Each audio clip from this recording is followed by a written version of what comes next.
So,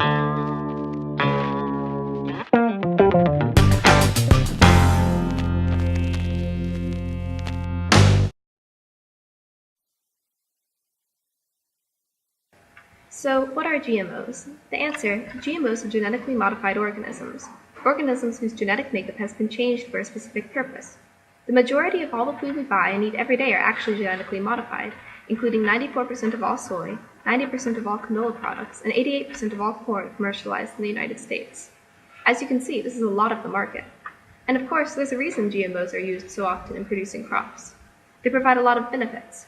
An organism can be modified to increase resistance to pesticides, survive in harsh and unfriendly conditions where they would otherwise die, increase certain nutrients in them, or be modified with an inability to propagate, or create a new generation of crops from the previous generation's seeds.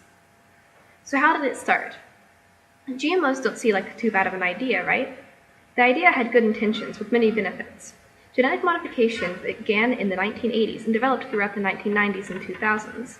In 1983, the first genetically modified plant was tobacco, made resistant to antibiotics. Naturally, the good intentions in this cause were more likely money-making intentions, but it does tend to work that way. And GMOs then continued to develop. By 2004, 8.25 million farmers grew genetically modified crops, and the U.S. accounted for 59% of those. The problem is, GMOs also have a lot of negative effects in addition to the benefits they provide, especially in the hands of large corporations and their contracts with local farmers. They also sell their seeds to local farmers for very high prices. GMOs also have a number of negative effects on the environment. To start, they are often modified such that they are natural pest repellers or killers. But often, the GMOs are toxic to non-harmful organisms that live in the same habitat as the GMOs. In the case of harmful pests, insects evolve resistance to the modified plants, resulting in pests that are much more difficult to get rid of, as well as further use of pesticides. GMOs have also been linked to some negative health effects, particularly in livestock, which often die. So why is this such a big issue? Well, it has a very direct effect on people around the world. In India, for example, mass suicides have occurred due to high drought and death, caused by huge inefficiency of the GMO Bt cotton. In many other countries as well, GMOs have led to the reduction of small farmers, as they can either not keep up with the food demands, or their organic crops have been compromised by the sometimes unavoidable cross-pollination mentioned before. GMOs are even banned in several countries. In more than 60 nations around the world, GMOs are either heavily restricted or just completely banned from use. Yet, many countries still use them heavily. The Australian government banned several GMOs that are found safe on the European level. So how about the US? Well, around 70% of processed foods contain GMOs, so we clearly have a number of problems and no restrictions. With so many One company that refuses to lay down their arms in this global food fight is So True Seed. Based in Asheville, North Carolina, this nonprofit seed company grows open-pollinated, non-hybrid, non-GMO seeds. This is Carol Corey. She is the founder and owner of So True Seed. She started So True Seed in 2009 in order to give local farmers trying to grow natural food a local seed company that sold natural seeds. She was reminded of when her grandmother grew all the food that she and her family ate, and wanted to devote her energies to bringing back seeds that sow true. To sow true, she explained, is when a seed is planted, grows to be a mature plant, and then gives seeds that can be collected and replanted year after year. The new seeds are true to the original plant. Her company gives growers what she calls a bit of food sovereignty. She explained that very large seed companies created genetically modified crops in order to sell pesticides. The crop is designed to stay alive when sprayed with a certain pesticide, which the large seed corporation provides. They then sell their seeds to farmers, but do not allow the farmers to save and replant their seeds. Buy our poison, buy our seed, and you have to buy it year after year after year because we're not going to let you replant it.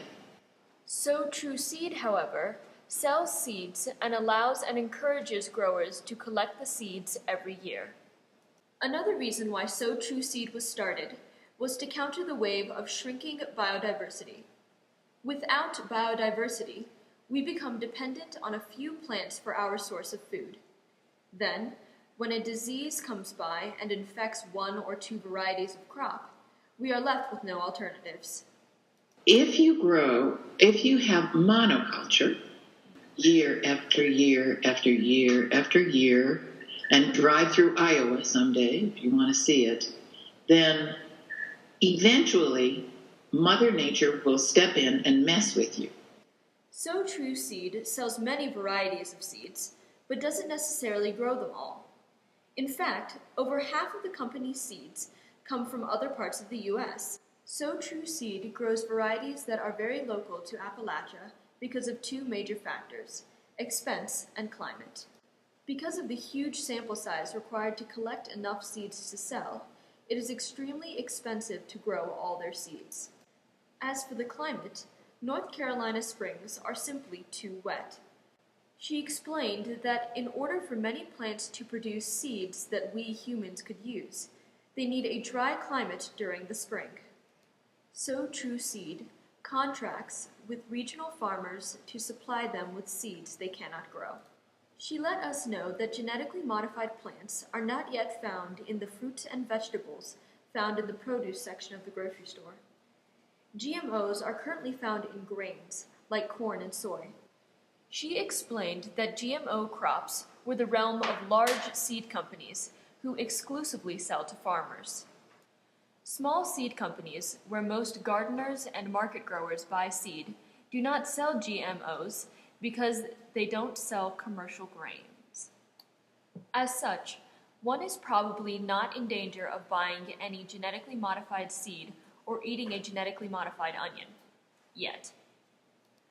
What happens when produce is finally genetically modified? Salmon has already been genetically modified. What's next? The key way companies like So True Seed combat against GMOs is by bringing awareness about the issue and providing an alternative. As Carol Corey says, it starts the conversation. The hard truth is that the issue with GMOs will affect our generation. You guys inadvertently have been eating genetically modified crops for most of your young lives. And so if there are long-term effects, it's your generation that will have them come down on you. So it's really important for you to know what you're eating and to ask lots of questions and to be conscious of where your food comes from. This is the So True Seed website. It can be found at sotrueseed.com. Here, we have our mission statement. There are different options of seeds available, from herbs, vegetables, and flowers. They even carry gifts and collections and books. For example, if you are looking for tomatoes, you simply hover over the Vegetables tab, the drop-down menu appears, and you select Tomatoes. You then have a variety of different options to choose from. We'll select the Black Krim. Be sure to also check out the GMO-free WNC petition. A petition to set agriculture zones free from GMO crops and to require the labeling of any GM ingredients found in North Carolina's food supply. In the end, GMOs have created more problems than benefits in the agriculture industry. There are some companies that take on the challenge of combating the negative effects of GMOs, but they need support. This doesn't mean you have to go off the grid and start farming. Just watch the news, try to buy organic, and support organizations like So True Seed.